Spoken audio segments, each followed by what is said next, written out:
মমিতার হাতটা যখন দুজন মানুষ চেপে ধরেছিল, তার ভিতরে একজন তার কলিগ ছিল, মেয়ে কলিগ। হয়তো তখন সে আকুতি মিনতি করেছিল বাঁচার জন্য।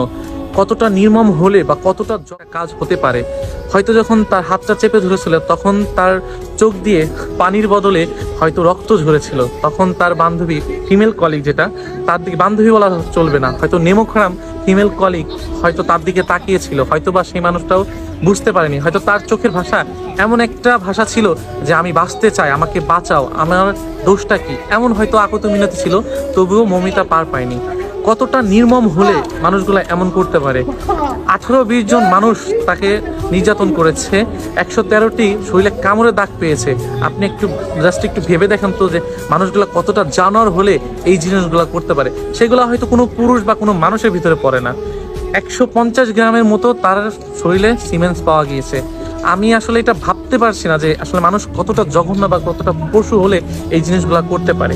তার ফিমেল কলিগের দিকে হয়তো তার দৃষ্টিটা ছিল, হয়তো বা এই মানুষটা বেইমানি করবে না। একটা কথা কি জানেন, যে আপনি কি এই জামানায় ছেলেদেরকে বিশ্বাস তো করাই যাবে না। এখন আপনাদের আপনাদের একটা, আমার বোন যারা আছে, যারা এরকম চাকরি বাকরি বা অনেক জায়গায় অনেক কিছু করেন, তাদেরকে রিকোয়েস্ট যে মেয়েদেরকেও বিশ্বাস করেন না। কারণ কি, মানুষ যখন বেইমানি করে নেমোখারাম হয়ে যায় না, তখন সে মানুষ আর মানুষ থাকে না, সে হিংস্র পশু জানোয়ার হয়ে যায়, যেটা কিনা পশু পাখির সাথে তুলনা করলেও হবে না। এমন জানোয়ার হয়ে যায় যেটার তুলনা হয়তো আমি আপনাকে কোনোভাবে দিতে পারবো না। মমিতার আকুতি মিনতি ছিল যে আমি বাঁচতে চাই, আমাকে বাঁচাও। হয়তো মমিতাকে দেখিনি, বা মমিতার মতো হয়তো হাজারো নারী আছে যে যারা নিজের শরীর বা নিজেকে প্রোটেক্ট করতে পারে না, অসহায়ের মতো হয়তো থাকতে হয়, হয়তো পেটের দায়ে, নয়তো হয়তো কর্মের দায়ে। মমিতার মতো অনেক মানুষ আছে যারা হয়তো ঘরে থেকে বের হয়, কিন্তু যখন আমাদের মতো কিছু মানুষরূপী জানোয়ার আছে যাদের খপ্পরে পড়ে এই মানুষগুলো জীবন হারায়। মমিতা কি একবার ভেবেছে যে এই মানুষটা আমার সাথে বেইমানি করবে, এই মানুষটা আমার সাথে নেমোখারামি করবে? মেয়ে কলিগ, হয়তো কোনো মেয়ে সর্বনাশ চায় না।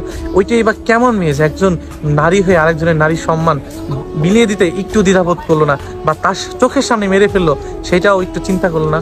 যদিও এটা হয়তো আমাদের দেশে না, আমাদের দেশের বাইরে, তারপরও একজন মানুষ, বা আমি একজন মানুষ হিসেবে বলছি, একজন মানুষকে মেরে ফেলেছে, একজন বোনকে মেরে ফেলেছে, একজন বোনের ইজ্জত নিয়ে ফেলেছে।